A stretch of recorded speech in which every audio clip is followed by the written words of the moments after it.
This is Ian Cameron for Sportsbook Review with your college football Week 3 betting preview. This is a big-time week of college football. There's tons of marquee games on the slate, and we're going to talk about several of them, highlighting most of those big games right here on this college football Week 3 betting preview video. We're going to start with Florida State, Louisville, noon Eastern kickoff. Big-time game between these two teams. Big test for Florida State, though. We have to remember, this is going to be the first road start for DeAndre Francois. As impressive as this guy potentially could be as a first-year starter here with the Seminoles, there's going to be some concerns going into Papa John Stadium. It's going to be a rocking place facing this Louisville Cardinals team.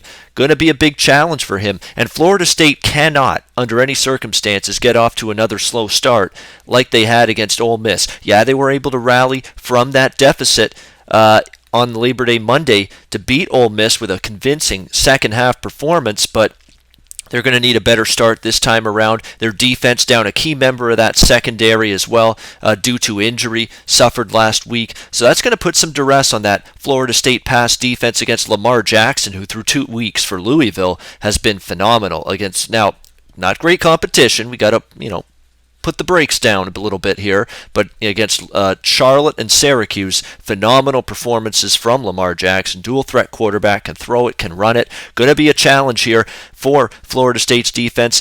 It's also going to be a challenge for Louisville's defense. Louisville did show some cracks defensively against Syracuse and that up-tempo Dino Babers offense last week. And they're going to be challenged here by Florida State for sure.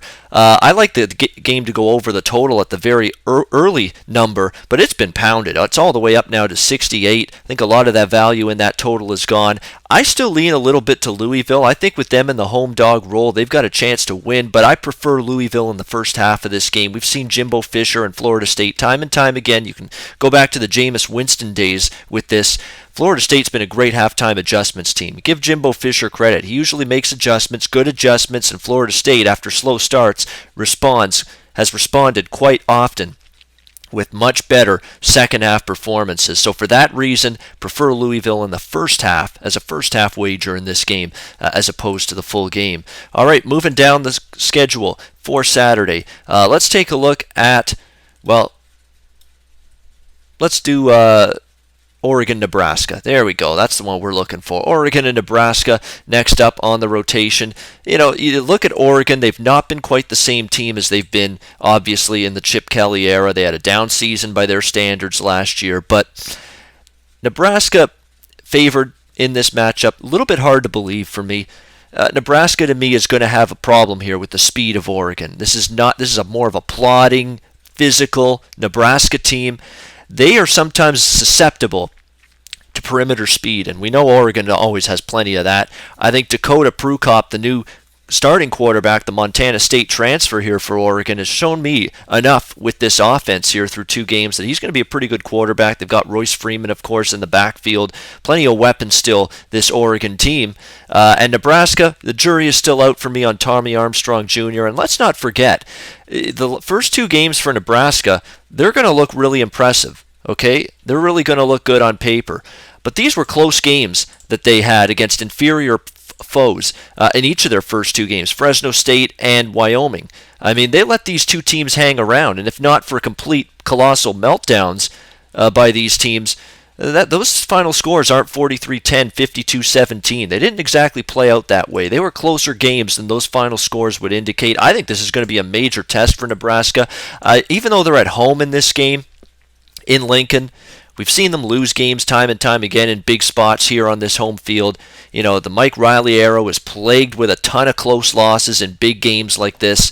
I'm not sure I trust Nebraska to win a close game here against what I think could be a superior team, specifically superior athletically in this matchup. I think if you can get Oregon at +3 or better, there's even a hint that this game could actually go to +3.5 on Oregon, as there's some Nebraska money trickling in. I don't agree with it. I think Oregon is live here. Wouldn't surprise me one bit to see them pull out the win here in Lincoln on Saturday. UCLA BYU taking place Saturday. BYU has been a very good team to me first few weeks of the season. Cash tickets with them in each of the first 2 games against Arizona and Utah.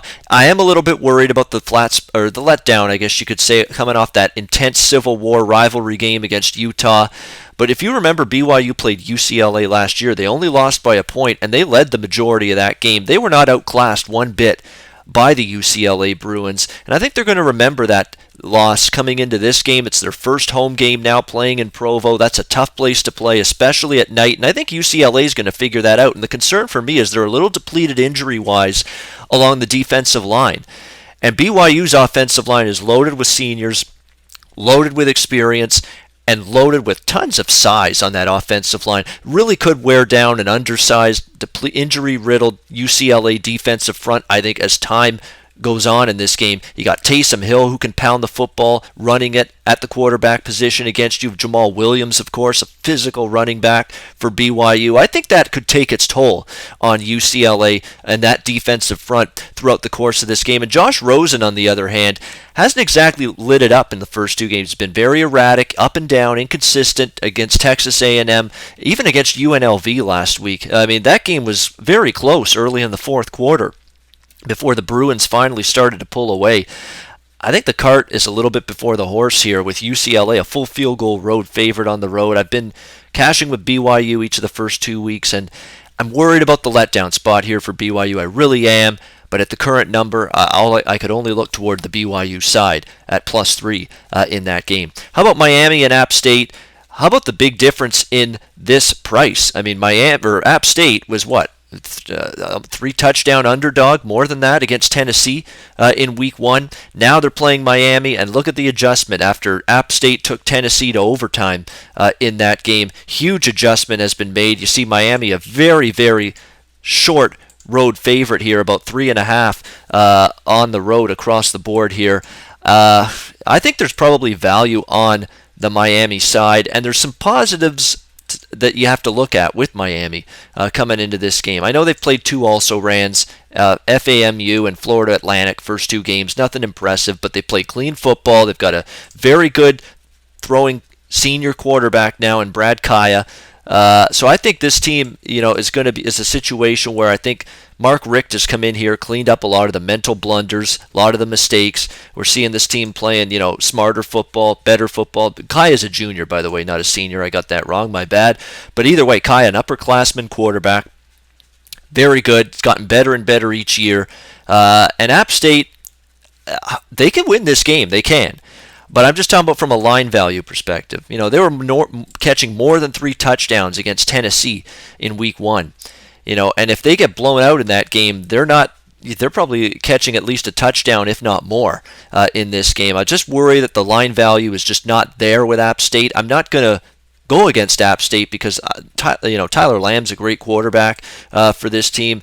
Marcus Cox, the running back, they've got great weapons on offense. They've got a very, very good defense. Tennessee figured that out firsthand, and the fact that they collapsed the pocket time and time again on Josh Dobbs in that first game. It's going to be something that the Miami offensive line is going to have to deal with here in this game. Very tough one to call. I think the line value is on Miami, but I'm not betting against App State. This team showed it against Tennessee. They can hang tough against Power 5 teams, and they might be able to do it again here.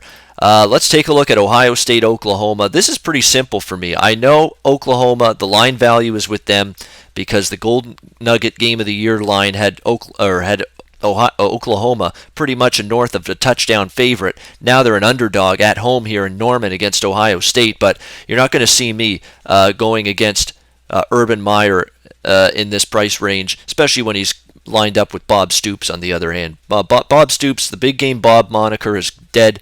You can put it in the trash can. It's history. It's not the way it is anymore in 2016 college football.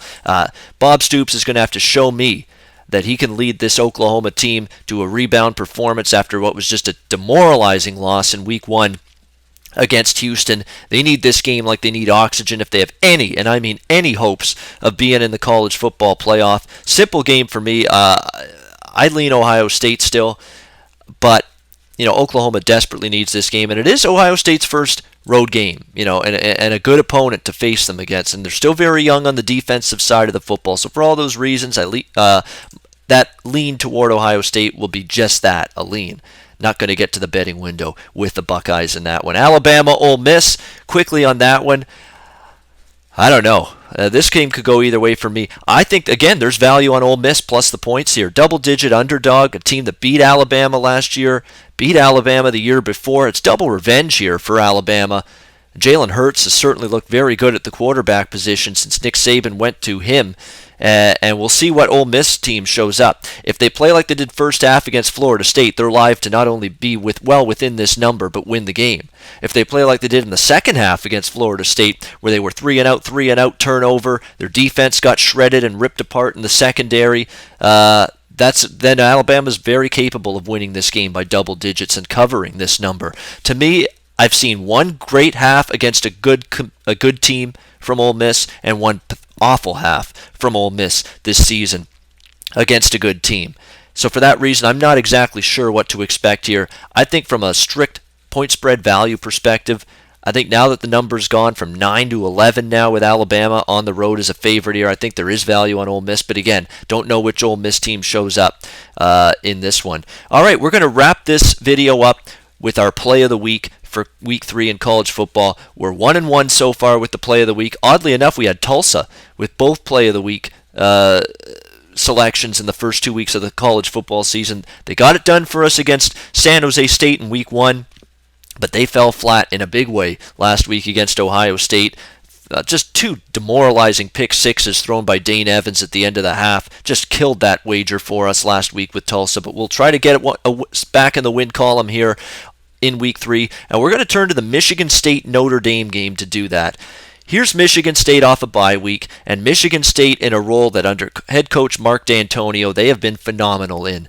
Underdog role. They have been just tremendous, and before we get worried about that week 1 performance against Furman, the only game that Michigan State's had so far. Yes, it was a sloppy performance. Yes, it was not a good performance on either side of the ball for Michigan State. This is still a team that's had extra time to prepare, practice, get ready for Notre Dame.